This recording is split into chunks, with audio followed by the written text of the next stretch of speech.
الرحمن الرحيم مالك يوم الدين إياك نعبد وإياك نستعين اهدنا الصراط المستقيم صراط الذين أنعمت عليهم غير المغضوب عليهم ولا الضالين آمين.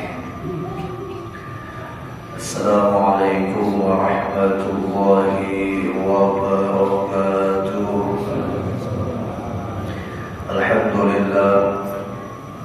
الحمد لله الذي هدانا لهذا وما كنا لنهتدي لولا أن هدانا الله. أشهد أن لا إله إلا الله وحده لا شريك له وأشهد أن سيدنا ونبينا محمدا عبده ورسوله الذي لا نبي بعده.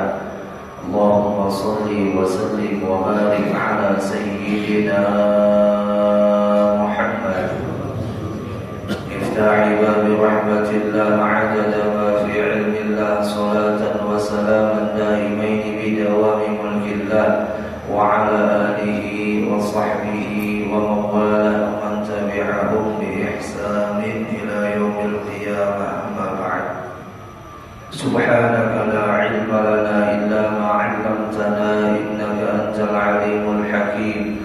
لا حول ولا قوة إلا بالله العلي العظيم.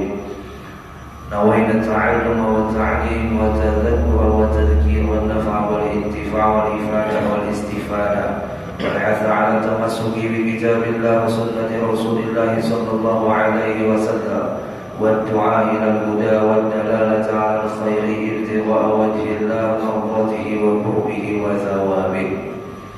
وقال المصنف رحمه الله تعالى ونفعنا بعلومه في الدارين آمين إلى أن قال: telah berkata Al-Imam Syekh Ahmad bin Muhammad bin Athaillah As-Sakandari di dalam kalam hikmahnya, la tuzakkiyanna waridan la ta'lamu thamaratuhu falaysa al-muradu min as-sahabah al-amtar wa innama al-muradu minha wujudul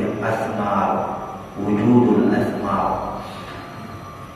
Kata beliau, janganlah berbangga akan datangnya walid atau mendapatkan pemberian dari Allah yang mana la ta'lamu thamaratuhu, sedangkan kamu belum mengetahui hasil atau buah daripada itu walid. Jadi walid itu adalah datangnya dari Allah, bisa melewati sebab, bisa juga tanpa melewati sebab. Melewati sebab itu dengan taat atau dengan wirid, tanpa melewati sebab itu yang disebut dengan laduni atau pemberian yang sifatnya khususiyah. Nah, ketika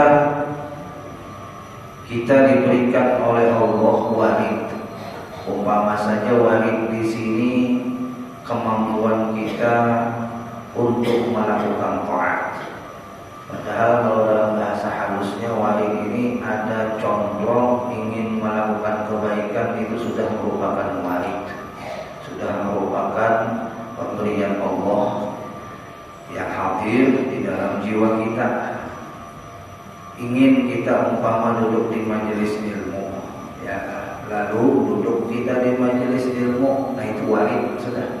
Tapi jangan bangga dulu, karena buahnya dari kita menjalankan walid tersebut atau dengan adanya walid tersebut, hasil atau buahnya belum kita ketahui. Dan hasil dan buahnya itu didapat pada endingnya, pada akhirnya, bukan pada prosesnya. Kita kadang-kadang orangnya gak ada sabaran, ya, diproses hendak langsung dapat. Padahal yang namanya hasil itu di penghujung. Umpama kayak pian puasa, alhamdulillah bulan Ramadan tahun ini puasa pian. Nah, kawannya puasa pian itu merupakan walid. Tapi jangan bangga dulu, hasil dari puasa qiyam itu terlihat setelah usainya puasa, setelah larinya atau lewatnya Ramadan, atau setelah berakhirnya Ramadan. Nah, setelah itulah kita akan melihat hasil dari perjuangan kita di dalam menjalani puasa di bulan Ramadan. Kalau sekarang kita diberikan taufik untuk puasa, ya alhamdulillah, alhamdulillah, itu patut dan wajib kita syukuri. Namun jangan dulu bangga, jangan dulu merasa puas, ya, jangan dulu merasa puas, tunggu dulu hasilnya. Sebagaimana kata Imam Ibnu Athaillah, "Falaisa al-muradu minas sahabat," maka bukankah yang dimaksud daripada mendungnya awan al-amtar, akan turunnya hujan, itu bukan sebagai tujuan ketika datangnya awan dan mendung hingga hujan itu merupakan tujuan utama kita bahagia, bukan itu. Tapi tujuannya apa? Wa innamal muradu minha wujudul athmar. Tujuan di mana datangnya awan yang mendung lalu hujan turun, yang membuat kita bahagia adalah ketika hujan itu dari awan yang mendung bisa menghasilkan buah-buah yang tumbuh di bumi. Kalau sekedar hujan turun tapi tidak menghasilkan buah, maka bisa jadi hujan itu menjadi musibah.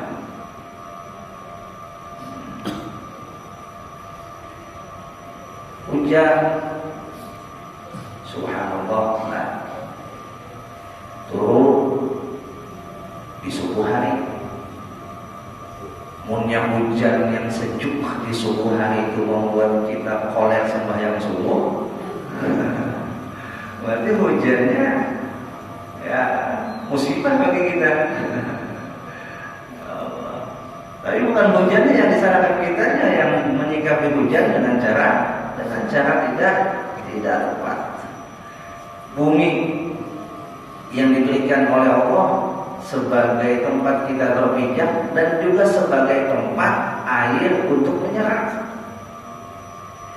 Kalau bumi ini kita tutup dengan semuanya bangunan, ya, bangunan semuanya, rumah semuanya, ya, gak ada lagi pawak, gasan banyu,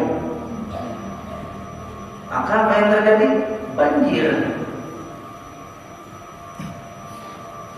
Pohon-pohon yang ada di gunung, pohon-pohon yang ada di hutan, semuanya ditebas, semuanya ditebang. Hujan turun bukan menjadi manfaat, tapi menjadi apa? Musibah, tanah longsor. Nah, ada lagi yang menyerap. Air tidak lagi bisa masuk ke bumi. Nah, begitulah kata Imam Ibnu Athaillah Sakandari, mulia kita ini sudah diberikan oleh Allah kemampuan untuk taat. Alhamdulillah, syukur kita bisa taat. Tapi buah dari taat ini apa yang kita dapat? Ini setiap tahun kita puasa nih, adalah perubahan yang kita dapat. Nah, maka itu aja kan. Padahal kita sudah tahu bahwasanya puasa ini bagian daripada jihad. Arti jihad itu kan berjuang. Berjuang untuk apa? Untuk menang.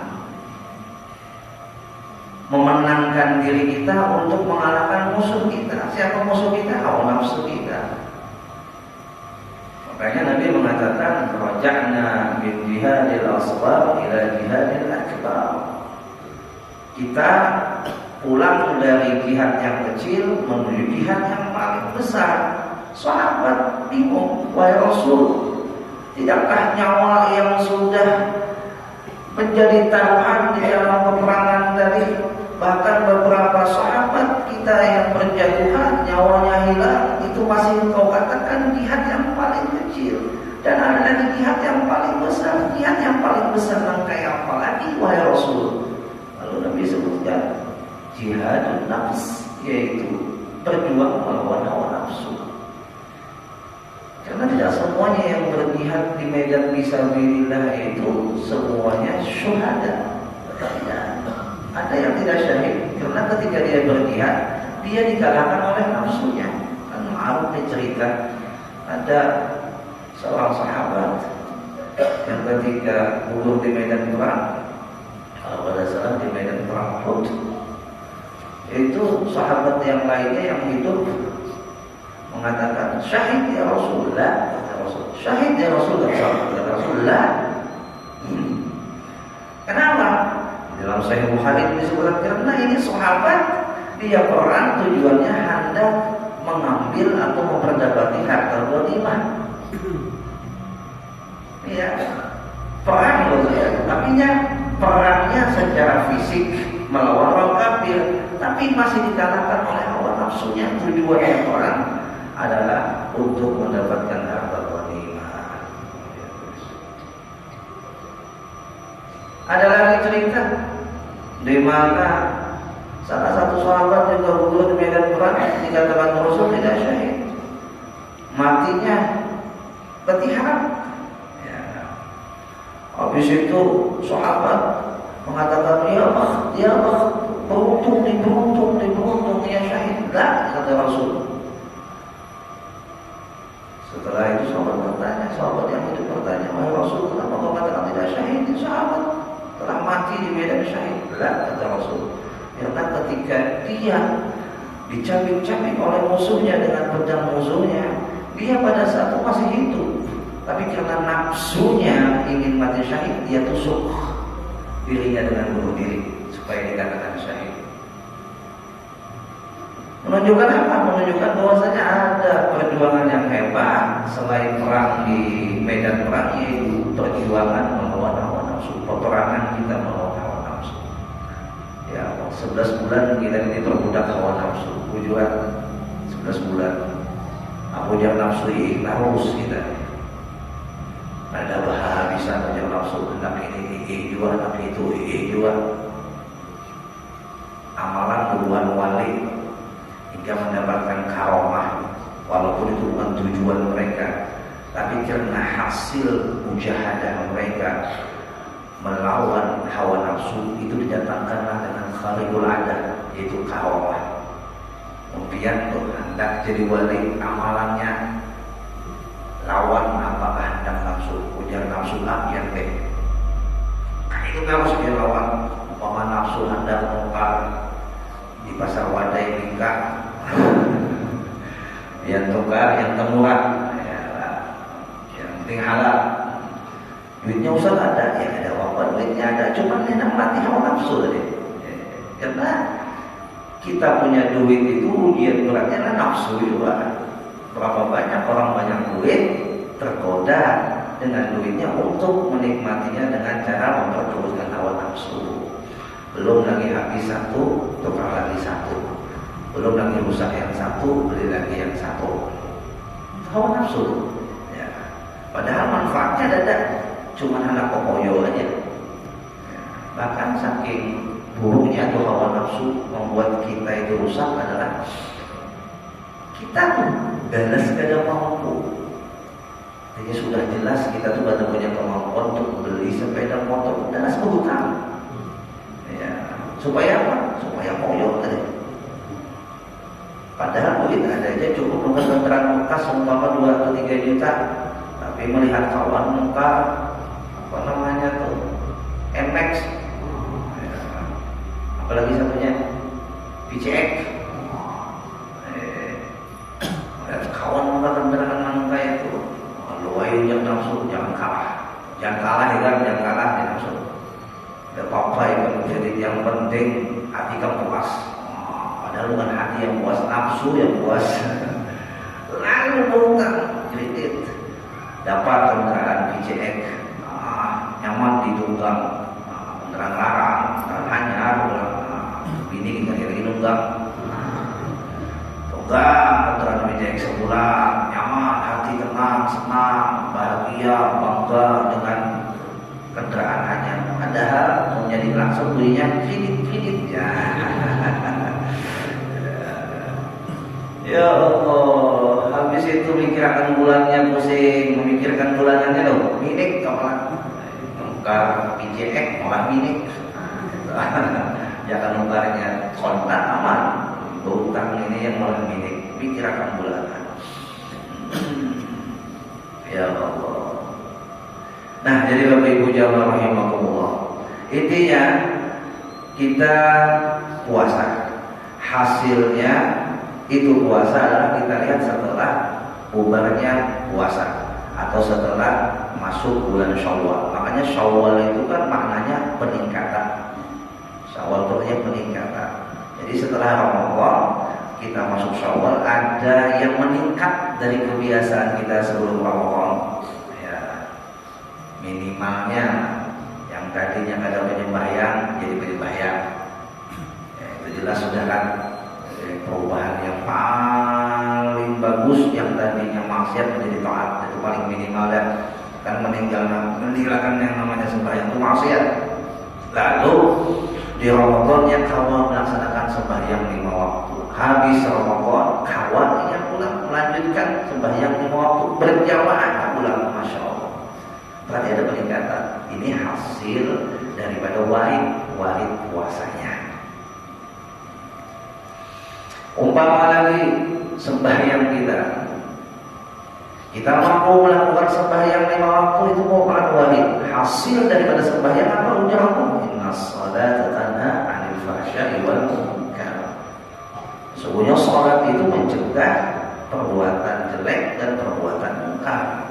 Jadi buahnya dari warid yang namanya sembahyang itu adalah kita bisa menghindari daripada perbuatan jelek dan juga perbuatan munkar. Kalau kita nangka itu berarti kita sudah dapat buahnya daripada warid yang namanya sembahyang. Lalu kita senangnya dengan tetap berdoa kepada Allah, mudah istiqomahkan sampai husnul khatimah. Habis itu lagi isi harta banyak tuh senang ada. Jemaah, isi duit banyak tuh senang ada. Mana hakulnya biar jadi orang sugih syukur, bahwa jadi orang miskin sabar. Mana hakulnya? Jemaah, mana hakulnya jadi kaya syukur, jadi miskin sabar. Mana hakulnya? Mana hakulnya? Sugih syukur Ustaz. Tapi kenyataannya berapa banyak ketika sugih tadinya lawan syukur. Banyak orang terjatuh ke dalam khoflah itu lalai dengan tugasnya sebagai orang yang diberikan harta itu ketika sudah mendapatkan harta. Banyak kan cerita-cerita masa lalu. Contoh Sa'labah, ya Sa'labah dulu waktu miskin nangis lawan Rasul, di bahasa itu disampat-sampatkan berjamaah lawan Nabi Muhammad, padahal isi baju sebutingannya dan baju sebutingannya bergantian kaum bini. Itulah saat Sa'labah itu memakai baju yang sebuting tadi untuk berjamaah lawan Nabi Muhammad di Masjid Nabawi, tapi tutung salam langsung terucat kulit. Ya Rasul itu takut, kenapa Sa'labah nantai itu? Setelah diteliti ternyata Sa'labah itu kulit berdahulu karena hendak menjulung baju yang dipakai di dasar si bini sembahyang. Karena bini kan isi baju, jadi baju yang sebut itu bergantian, saking miskinnya Sa'labah. Adalah yang miskin kayak di sini. Ada baju sebelum pada miskin. Ya, lihat Sa'labah. Baju sebelum tingkatnya bergantian lawan bini sembahyang. Hingga akhirnya Sa'labah ngadu kepada Rasul, ya Rasul, doakan ulunna mudahan ulun sugih, biar ulun nyaman ibadah, biar ulun kawa wirid, biar ulun kawa senantiasa dulu ta'lim lawan fi'ah, dan bini ulun pun kada sampai masbuk, kada sampai telat melaksanakan sembahyang. Ujar Nabi, jangan sabar. Sa'labah kena mindsetnya bahwasanya kalau diisi duit itu bisa taat. Padahal belum tentu. Makanya sebelum melanjutkan kisah Sa'labah nih, supaya jangan layu lain. mana bagusnya kaya syukur atau miskin sholat? Mana bagusnya? Tadi kan mana hendaknya dia, ini mana bagusnya? Maka jawabannya yang paling bagus adalah kaya pandai bersyukur, miskin pandai bersabar. Selesai. Ya, ada perbedaannya antara kaya bersyukur dengan miskin bersabar, karena dua-duanya mulia. Yang kada mulia itu kaya kada bersyukur, miskin kada sabar, kada bagus. Nah, jadi ketika pada saat Ka'bah itu mengadu kepada Rasul dengan aduannya yang dahsyat, Rasul pun mengangkat tangan dan mendoakan, tapi bukan sekedar doa yang Nabi panjatkan kepada Allah untuk Ka'bah agar dijadikan kaya. Nabi titipkan seekor kambing sebagai modal. Nah, Ka'bah seekor kambing sebagai syariat usaha kamu. Akhirnya si kambing itu anak pinak, bonyok, anaknya sugih. Akhirnya dilihat oleh Rasul ketika sembahyang berjamaah Ka'bah ada lagi di belakang. Hilang sudah sahabatnya mana? Tak oleh Rasul kepada sahabat yang lain, mana Ka'bah? Kata sahabat yang lain, tidak tahu ya Rasul. Setelah ketemu di jalan dengan Ka'bah, wah itu Rasul. Kata Rasul, Ka'bah, kenapa kamu tidak terlihat lagi di Masjid Nabawi? Kata Ka'bah, sibuk wahai Rasul, banyak yang dihitung. Kau dia artinya apa itu? Mau miskin mau sugih, yang penting tuh sugihnya taat, miskinnya taat. Selesai. Biar dikasih sugih itu merupakan warid, dikasih miskin pun sebenarnya merupakan warid. Warid orang miskin adalah jadi ladang pahala buat di akhiratnya. Warid orang kaya adalah harta itu bukan sekedar jalan untuk dia bisa beramal, juga menjadi ujian terberat bagi orang kaya adalah harta. Jadi di bulan Ramadan ini melihat ada spanduk sumbangan, mau kepala semangat terus ya. Ya, padahal orang mandaki spanduk sumbangan ataupun donasi ataupun jasa kegiatan Ramadan atau jasa pembangunan masjid, jasa pembangunan pesantren, itu ada maksa juga. Ya, tapi karena sensitif, bawaannya sensitif ini ngalir ya, melihat mungkin permintaan ini. Padahal uang ada maksa, ya mau dibayar, mau biar membayar langsung, ada masalah. Tapi kalau kita mau melihat Rasulullah SAW daripada riwayat Abdullah bin Abbas itu disebutkan bahwa karena Rasulullah SAW ajwadan nas wa ajwadu ma yakunu fi Ramadan. Rasulullah itulah sepaling dermawan manusia dan paling dermawan Rasulullah di saat masuk bulan Ramadan. Di luar Ramadan itu Nabi kita pemurah kita, ketika masuk Ramadan lebih pemurah lagi. Padahal harta sini banyak banget. Ya. Jadi orang pemurah itulah orang sugih. Orang sugih yang pelit itulah orang miskin. Jadi kalau yang pemurah dia sugih, biar sugih tapi pelit itu miskin. Ya. Jadi hasil daripada harta yang merupakan nikmat bagi orang kaya itu akan terlihat ketika dia mampu mengeluarkannya. Itu hasilnya.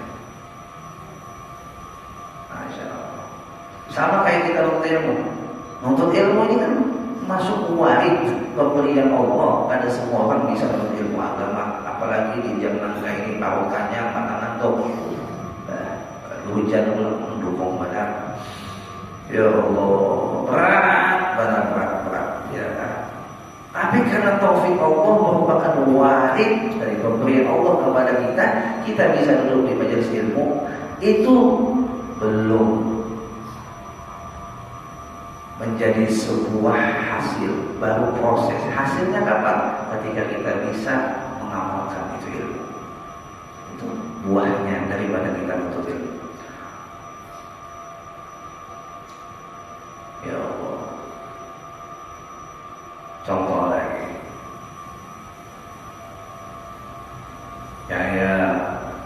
kisah Sayyidina Ali karramallahu wajhah.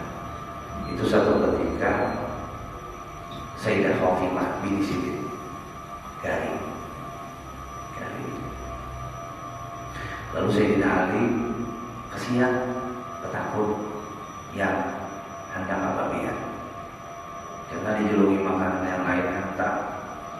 Kalau ada apa namanya ini pecahan liur, panggilan ini kan liurnya hentak, ya, cari ya makanan yang bisa dimakan, yang juga tujui lah oleh orang yang dari takut ya Siti Fatimah.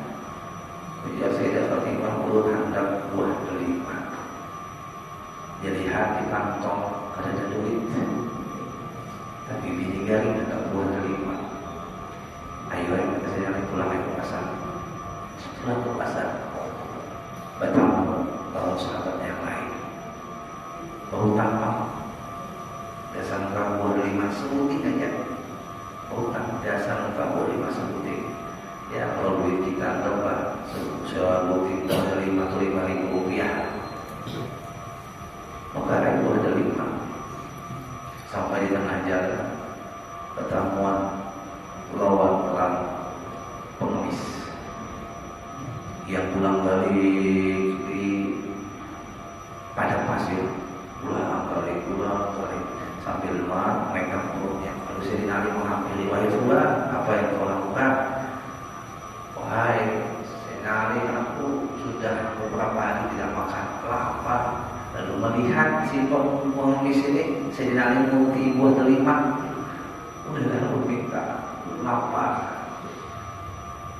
Sayyidina Ali mikir, bini garing hendak pada makan buah delima, dan di hadapan orang pengemis lapar juga hendak buah delima. Ujar Sayyidina Ali, dilema berat. Dah ini aja belah dua, dibelah dua. Nah sebelah kesempian, sebelah kesempi diurut. Ujar pengemis, jika ada wabah dimakannya sebelah. Terus makan sebelah bina segar, bina nyaman, supan aja kan si pengemis diminta lawan Sayyidina Ali. Sedangkan Sayyidina Ali juga butuh buah delima itu. Singkatnya boleh Sayyidina Ali ke rumah. Ternyata apa yang terjadi itu, apa yang terjadi Pak kepada diri Sayyidah Fatimah? Api kali. Ujar Sayyidah Fatimah, kenapa biar wahai suamiku datang membawa muka yang muram? Kata Sayyidina Ali, minta maaf ya, belum membawa buah delima sebelah aja, sebelahnya lu berikan ke pengemis. Kata Sayyidah Fatimah, lu sudah kada hendak lagi. Kenapa? Lu sudah sembuh. Dengan setengah buah delima yang diberikan kepada pengemis tadi menjadikan jalan kesembuhan buat Sayyidah Fatimah. Ini kan salah satu buah daripada kedermawanan Sayyidina Ali walaupun sebelah. Ini yang dikatakan Nabi, Dawu ma'wahu bis sadaqah. Obatilah penyakit kalian itu dengan sedekah. Nah, bila banyak penyakit bersedekah. Kencing manis, nah sedekahnya gula. Darah tinggi, sedekahnya daging. Ayo, apalagi kolesterol lah. Ustaz mencontohkan daging setelah oleh duitnya jasa. Lawan juga. Ini kan parah sudah ya kan. Musim-musim berbagi apa namanya parcel. Bagi parcel. Nah, bagi parcel kawan bukan biskuitnya jangan biskuit dari Israel. Nah, perlu ada makan jauh di Barito. Jangan cari biskuit yang lain. Baik menyuguhkan orang kita pada menyuguhkan orang lain. Hampir bertukar juga. Ada warung tetangga lebih utamakan warung tetangga daripada warung jauh. Baik menyuguhkan tetangga daripada menyuguhkan orang luar. Jangan hanya gaya-gayaan aja. Jangan ada makan gaya-gaya juga. Gaya-gaya itu ada mengenyangi babuai. Jadi berbagi parcel, ya kan, berbagi hadiah, berbagi makanan, niat sedekah ya kan. Tapi caranya yang benar,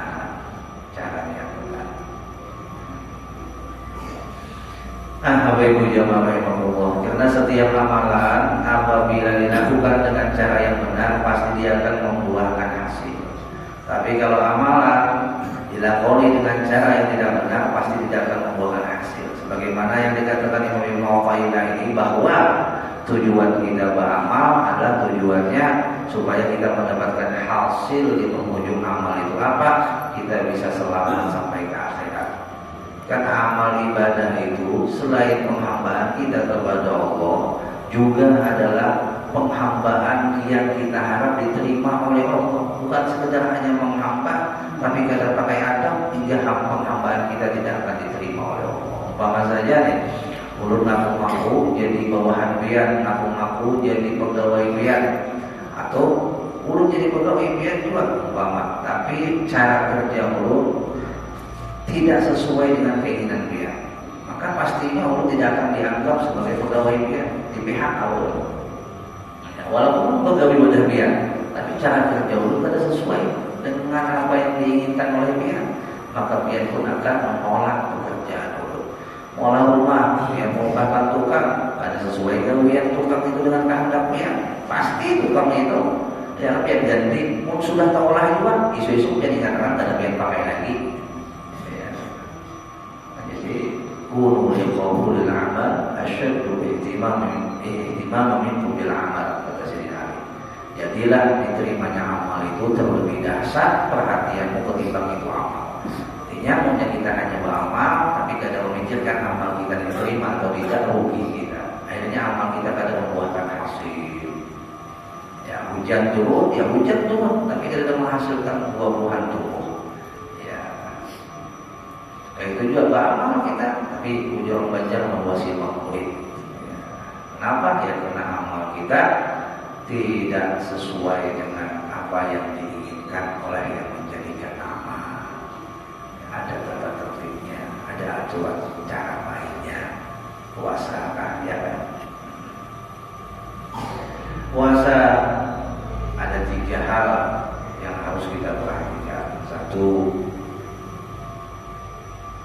perhatian kita kepada hal-hal yang dapat membatalkan puasa. 2, perhatian kita kepada hal-hal yang dapat menghilangkan puasa, menghilangkan pahala puasa. Yang beda, yang membatalkan dengan menghilangkan pahala puasa itu beda. Kalau pian selamat dari hal-hal yang membatalkan puasa, itu secara hukum fikih sudah diterima puasa pian, tapi pahalanya belum pasti yang dapatkan. Kenapa? Karena ada lagi yang kedua ini, biar harus bisa menghindari dari hal-hal yang dapat menghilangkan pahala puasa. Dan yang ketiga adalah hati biar harus ikut puasa dari memikirkan dunia. Makanya dikatakan tinggi, anggaplah kita ambil yang 2 saja. Kalau yang ketiga ini berat Ustaz, ini makamnya para wali dan makamnya para nabi. Ketika bulan Ramadan hati mereka ada lagi mikir dunia, kita ya Allah, ya hanya rasa sudah mikir dunia, kemana ke pasar, ya, jangan hanya sebutin 2 tukaran bisa buka puasa alhamdulillah, ya apa aja yang dihadapi nafsu ditukar, hujan melawan hawa nafsu, tapi apa hujan nafsu dituruti. Melihat maaf esnya tukar, melihat pita tukar, dan ayam bakar tukar, melihat nasi goreng tukar, melihat nasi uduk tukar, melihat aparat timpas tukar, melihat bubur sugar tukar, imbang di meja makan, bayar minum segelas, 2 biji, wadai setangkup, banyak kan? Yang banyak tadi Pak, nafsu Pak, nafsu. Artinya setelah kita kenyang lalu mulai kode banyak tadi, yang tertawa pertama kali adalah nafsu dia. Siap delo ya. Nafsu besar tenaga kuat. Kehendak itu banyak, paruh. Fungsinya kan ada batasannya. Ada kalau dipaksa-paksa, sudah kenyang ada beliau lagi. Karena nunggu habis isya Ustaz, mau ada ingo. Pas basi nasib Pak.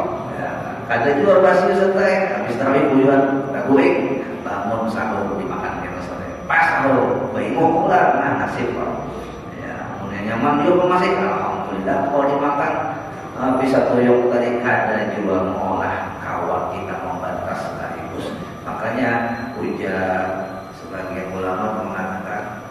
Kita ini sebenarnya kadang kala lepas yang namanya puasa, kadang kala lepas. Contoh nih, sebelum Ramadan atau di luar Ramadan itu kalau kita kadang memakai metode puasa, kita tuh sama kayak bunuh diri, makan tuh. Adalah makan ketahusan kan? Adalah makan ketahusan baru? Tidak ada.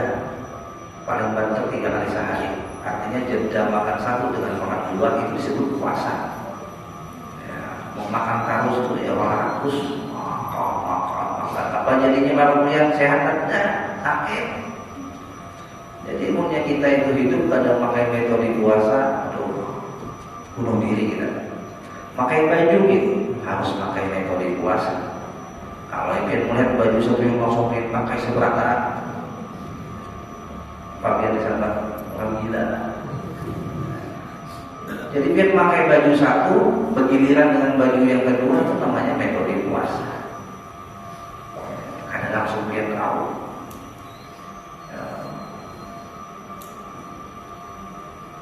Bisi anak pulang. Ada jedanya, kalau Tuhan balik, saya racap-racapnya tuh, Pak, ada racap 1 tahun sekali. Ya, ada racap 1 tahun sekali. Mau habis panak-panak pulang deh, Fabian. Itu namanya metode puasa. Ada jeda. Kayak kita di puasa mulai fajar sampai adzan maghrib ya kan. Enak habis maghrib, pas adzan maghrib makan kita. Coba lihat 24 jam ada makan kayak apa biar.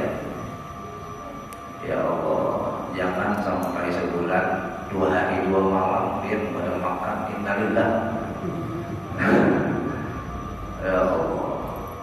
Hanya di dalam Al-Quran kan disebutkan wahilla lakum lailatas siyam rafathu ila nisaikum libasul lakum wa antum libasul lahum. Ini ayat turun ketika sahabat itu salah memaham puasa. Sahabat itu memaham kira puasa itu kadang boleh berhubungan badan sampai 24 jam. Ya, jadi bingung sahabat gelisah. Kenapa? Karena 6 itu pada selalu makan. Akhirnya datang sahabat kepada Rasulullah, ya Rasulullah, kayak apa ini? Ini hendak juga nih. Sedangkan puasa ini memberatkan kami untuk hal itu juga. Oh ya Rasul, hendak dulu kita tunggu perintah dari Allah. Turun ayat wahilla lakum lailatas siyam rafathu ila nisaikum hunna libasul lakum wa antum libasul lahum. Dihalalkan bagi kalian pada malam puasa untuk berhubungan kepada siapa? Pasangan yang halal dan pasangan yang haram. Ya. Ayo, nah Bapak Ibu ya rahimahullah wa azabakumullah. Jadi dari hal yang membatalkan puasa kita jaga sampai kepada hal yang menghilangkan puasa, menghilangkan pahala puasa juga kita jaga. Lebih-lebih kalau kita bisa sampai kepada maqam mempuasakan hati kita daripada memikirkan dunia.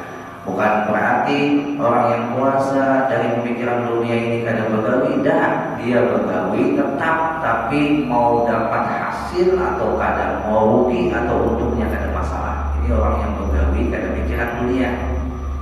Ini menjalankan ikhtiar aja, rugi untung urusan Tuhan dia.